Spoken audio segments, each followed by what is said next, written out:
Okay, so we have created address entity, and address entity has the user details object. Now let's go to user entity and update user entity by adding a list of addresses to this entity object. And to do that, I will add one more class field, which is going to be private, and that will be list of address entities like this, and I'll call it addresses. Let me import list and let me encapsulate this field. Source, getters and setters, and I will encapsulate addresses by inserting it at the very bottom. Now, for addresses to be persisted correctly in our database, we will need to define a GPA annotation. And because one user can have many addresses, it will be one-to-many relationship. So I will add one-to-many GPA annotation. And let me import this annotation from JavaX persistence. And I'll also need to provide a couple of very important details. First of all, this user entity object is a parent object.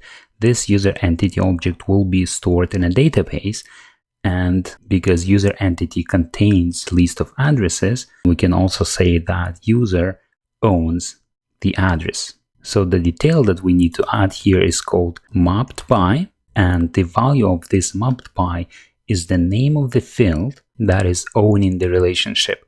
So if I switch to address entity, the name of the field of user details is user details. So I'll copy this user details, I'll come back to user entity, and I will paste it here surrounded by quotation marks. This is very important. If we do not add mapped by and we do not provide correctly the name of the owning side of this bidirectional relationship, then it will not work for us. Now next, if we want addresses to be persisted when the user details is persisted, we need to provide one more attribute, and it's called cascade, like this.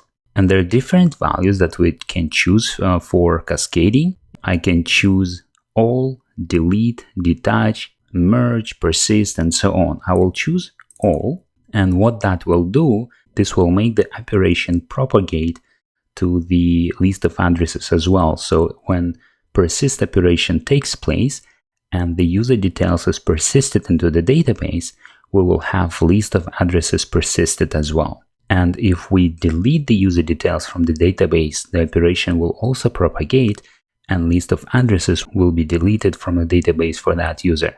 Okay, so now I can save this user entity class and we're good to continue.